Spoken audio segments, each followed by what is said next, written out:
श्रोतेहो नमस्कार. ऐसी अक्षरे रसिके या कार्यक्रमामध्ये आज आपण ऐकणार आहोत डॉक्टर शुभांगी दातार यांचा ललितबंध. आजचा विषय आहे गप्पा. रोज सकाळी 10च्या सुमारास आणि संध्याकाळी 4च्या आसपास मी आईला फोन करते. रोज काय बोलता हा प्रश्न तुम्हाला पडलाच असेल. आधी त्याचं उत्तर देते. खरंच काय बोलतो?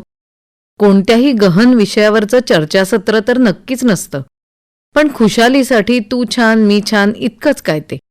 आता वयानुसार तिचं पण बाहेर जाणं कमी झालंय आणि 2 मिनिटं बोलून तिलाही बरं वाटतं. काही दिवसांपूर्वी बोलता बोलता मला ती म्हणाली, हल्ली कोणी गप्पाच मारत नाही ग. मी म्हटलं की अगं आपण सगळे नेहमी मारतो ना गप्पा. काहीतरी तिला पटणारं पण वरवरचं उत्तर देऊन मी वेळ मारून नेली खरी, पण नंतर 2-3 दिवस मी त्याचाच विचार करत होते. खरं तर गप्पा मारत नाहीत असं नाही. यात दोन्ही पक्षाचे लोक असतात, गप्पा मारणारे आणि न मारणारे पण. मला बोलायला आवडतं म्हणून असेल कदाचित, पण गप्पा मारणं आयुष्याची लज्जत वाढवणारं असतं असं मला वाटतं. मध्ये एकदा आम्ही माझ्या मामीकडे गेले होते.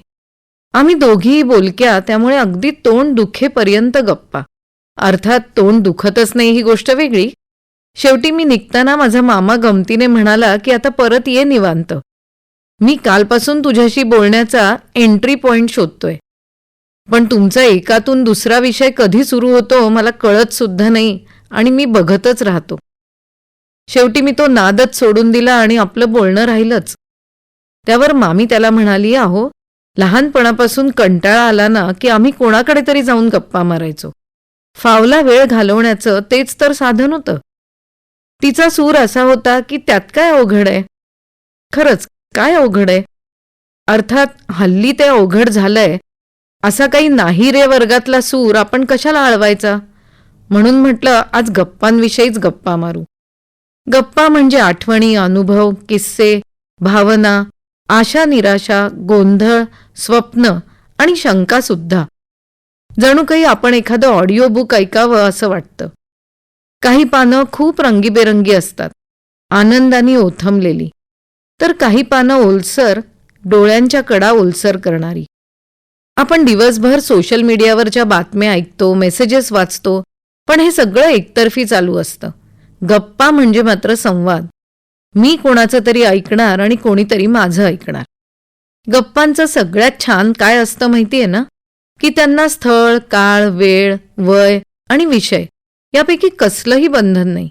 म्हणजे जेवणाच्या टेबलावर उद्या स्वयंपाक काय करायचा इथून सुरू झालेल्या गप्पा अगदी जागतिक राजकारण, हवामान बदल, एखाद्या प्रवासाचं आयोजन इथपर्यंत पोचतात.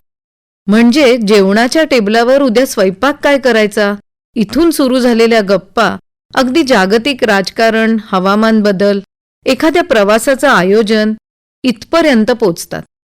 बरं त्यातलं काहीही प्रत्यक्षात घडलं नाही तरी कोणालाही काही वाटत नाही.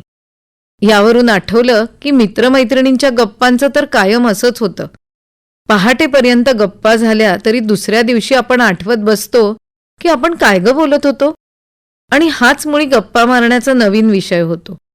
पूर्वी तर आमच्या मजल्यावर सगळी दारं उघडी असायची आणि सकाळी केर ठेवण्याच्या निमित्ताने सुरू झालेल्या गप्पा चहाच्या कपात संपायच्या. बरं गप्पांना काही कारणही लागत नाही आणि आज मारल्या म्हणून उद्या मारायच्या नाहीत असं थोडंच आहे. मनात साचलेले विचार मोकळेपणाने मांडता येणं म्हणजे पिसासारखं हलकं होणं असतं. एखाद्या वेळी आपण एखाद्या गोष्टीचा खूप विचार करत असतो आणि उगाच त्याचं ओझं बाळगत असतो. गप्पांच्या ओघात ते ओझं कधी हलकं झालं कळत सुद्धा नाही.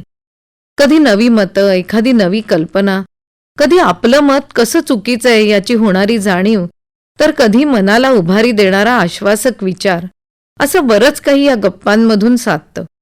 थोडक्यात काय तर गप्पा म्हणजे नॉन जजमेंटल विरंगुळा. गप्पा. डॉक्टर शुभांगी दातार यांचा ललितबंध आत्ताच आपण ऐकला ऐसी अक्षरे रसिके या कार्यक्रमामध्ये. या कार्यक्रमाला निर्मिती सहाय्य केलं होतं पूर्वा राणे यांनी आणि सादरकर्त्या होत्या ज्योत्स्ना केतकर. आणि याचबरोबर आजचा कार्यक्रम संपला. पुन्हा भेटूया उद्याच्या भागात. नमस्कार.